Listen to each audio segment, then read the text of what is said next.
అన్యాక్రాంతం కాకుండా కాపాడాల్సిన బాధ్యత ఉంది. మీకు ఎలాంటి రాజకీయ ఒత్తిళ్ళు వచ్చినా దానికి నేను అనేవాడిని ఉన్నాను, నేను అండగా ఉంటాను. మీ అందరికీ ఉన్నతాధికారులందరికీ తెలియజేసుకుంటూ మీరు దీన్ని బలంగా ముందుకు తీసుకెళ్ళమని కోరుకుంటా ఉన్నాను. అలాగే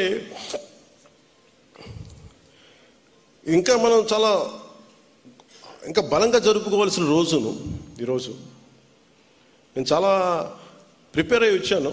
గత 2-3 రోజులుగా ఎన్ని చాలా ఎక్కువ సమయం గడుపుదాం, దాదాపు ఒక ఈవినింగ్ దాకా గడుపుదాం అనేది ప్రతి స్టాల్లో అనుకున్నాం. అలా మీ అందరితో ఎక్కువ సమయం గడుపుదామని, ప్రత్యేకంగానే ఉందామని. కానీ దురదృష్టం మొన్న కశ్మీర్లో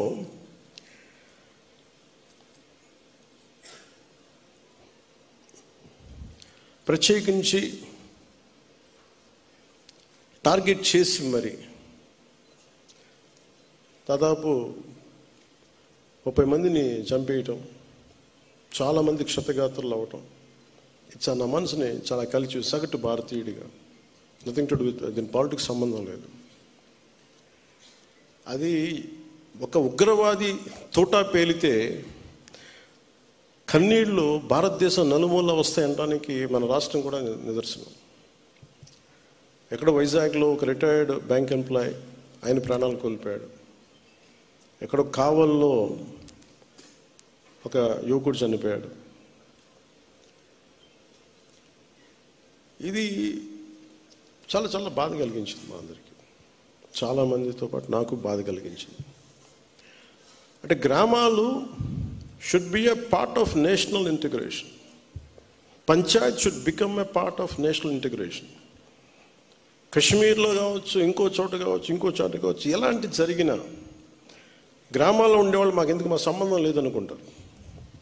గ్రామాలు రాజకీయాలకు కావచ్చు, పొలిటికల్ పార్టీస్ కావచ్చు, కులాలకు కావచ్చు, వర్గాలకు కావచ్చు, దానికి ఫౌండేషన్ కింద కాకుండా జాతీయ సమగ్రతకి పట్టుకొమ్మల వాళ్ళు పంచాయతీలు. అంటే ఇది మీకు ఎక్కడ ఏమైనా, ఎందుకంటే ప్రతి గ్రామం నుంచి ఎక్కడో చోట వస్తారు. ఎక్కడో శ్రీకాకుళంలో అత్యధికంగా ఉన్న ఒక పంచాయతీ నుంచిలో అత్యధికంగా సోల్జర్స్ వెళ్తారు అక్కడి నుంచి, ఒక పంచాయతీ నుంచి ప్రత్యేకించి. సో పంచాయతీలని ఎలా బలోపేతం చేయాలని ఒక ఉద్దేశంలో మొన్న ఆ సంఘటన జరిగిన తర్వాత దాని గురించి చాలా ఆలోచిస్తూ ఉంటే నాకు ఒకటే అనిపించింది. ఒక రాజకీయ నాయకుడు ఊరు లేదు, పేరు లేదు, ఉండదు, వాళ్ళ కుటుంబానికి తెలియచ్చు, కానీ ఆయన విగ్రహాలు పెట్టేస్తారు. ఏదన్నా విగ్రహాలు పోతే గోల చేసేస్తారు. కానీ ఏ దేశం అయితే మనకు ఆధారం ఇచ్చిందో, ఏ దేశం అయితే నీకు భారతీయుడని ఉనికిచ్చిందో, ఆ భారతదేశాన్ని స్మరించుకునే ఒక ఏ చిహ్నం లేదు, ఎలాంటి చిహ్నం ఉండదు, గుర్తుండదు.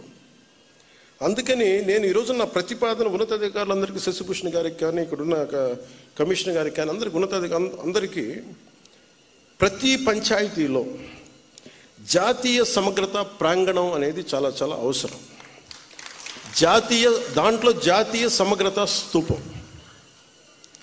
అది మీరు 1000 గజాల్లో పెడతారా, ఎకరంలో పెడతారా, ఇంకెక్కువలో పెడతారా, ఆ పంచాయతీలను బట్టి కనీసం ప్రతి చోట 13,326 పంచాయతీల్లో 13,326 జాతీయ సమగ్రత ప్రాంగణాలు ఉండాలి.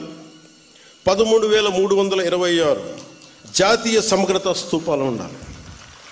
ఇది దయచేసి దీన్ని ఎలా తీసుకెళ్తాం, దీనికి కావాలంటే నేను క్యాబినెట్లో కూర్చొని గౌరవ ముఖ్యమంత్రి చంద్రబాబు నాయుడు గారితో మాట్లాడి, అవసరమైతే కేంద్ర ప్రభుత్వంతో మాట్లాడి, ఇది చాలా చాలా అవసరం ఇప్పుడున్న పరిస్థితుల్లో.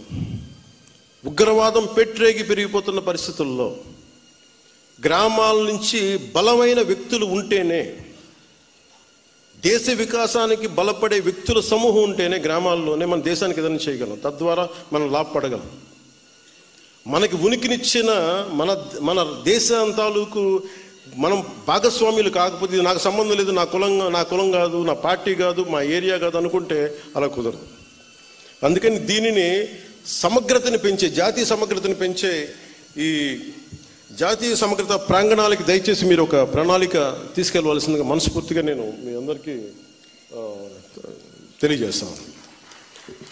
ఇక మీతో ఎక్కువ సమయం గడపాలనుకుంటా ఉన్నాను, కానీ నాకున్న ఒక 2 నిన్న కాశ్మీర్లో చనిపోయిన వ్యక్తుల్లో మన ఆంధ్రప్రదేశ్ చెందిన వాళ్ళు 2 ఉన్నారు.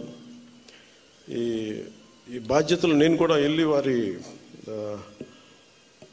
వారి క్రిమేషన్లో వారికి దహన కార్యక్రమాల్లో పాల్గొనాలని నిర్ణయించబడింది. అందువల్ల దానికి బయలుదేరుతున్నాను. లేదంటే మీతోటి మీ అందరి గురించి ఉండేవాడిని ఎక్కువసేపు. కాకపోతే నాకు ఇంకా ఏ ఫ్లైట్ ఏం లేదు అక్కడికి వెళ్ళడానికి. దారిలోనే వెళ్ళాలి 200 కిలోమీటర్లు ఇక్కడి నుంచి. అందుకని ఇప్పుడు వెళ్తే కనీసం 3:30 కల్లా చేరుకుంటానని ఆశాభావంతో నేను ముందుకు వెళ్ళాల్సి వస్తుంది. అలాగే వైజాగ్లో ఎవరైతే చంపబడ్డారో ఉగ్రవాదుల దాడిలో వారి క్రిమేషన్ కూడా వెళ్ళాలని నిర్ణయించడం అయింది. అందువల్ల ఈ రెండింటికి వెళ్ళాల్సింది కాబట్టి నాకు సెలవు ఇప్పించవలసిందిగా మీ అందరికీ మనస్ఫూర్తిగా కోరుకుంటున్నాను.